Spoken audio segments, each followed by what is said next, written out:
সম্মানিত প্রিয় দর্শক শ্রোতা, আরেকটি গুরুত্বপূর্ণ দিক যেটা সেটা হলেই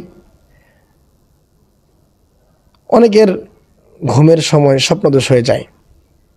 স্বপ্নদোষ হওয়ার পর গোসল ছাড়া যদি কেউ সাহারি খায় তাহলে তার, অনেকে প্রশ্ন করে থাকেন আমাকে যে গোসল ছাড়া যদি কেউ সাহারি খায় তাহলে তার সাহারি খাওয়াটা ঠিক হবে কিনা, এবং এই সাহারি খাওয়া নিয়ে যদি সে রোজা আদায় করে তার রোজাতে কোনো প্রবলেম, কোনো সমস্যা হবে কিনা। সম্মানিত দর্শক শ্রোতা, এই ব্যাপারে স্পষ্ট কথা হলো, যদি কারো স্বপ্নদোষ হয়ে যায় উত্তম তো হলো সাথে সাথেই গোসল করে নেবে।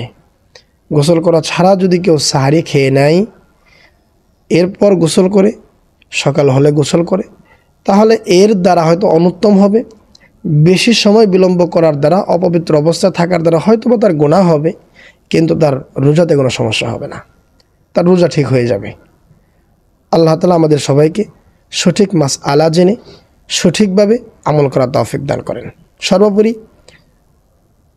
প্রিয় দর্শক শ্রোতা, সচেতন যারা, জ্ঞানীগুণী যারা, বুদ্ধিমান যারা, যারা আমাকে শুনছেন এবং দেখছেন, আপনাদের যদি কোনো প্রশ্ন থেকে থাকে অবশ্যই আমাদের এখানে কমেন্টস করবেন, প্রশ্নগুলো জানার জন্য চাবেন।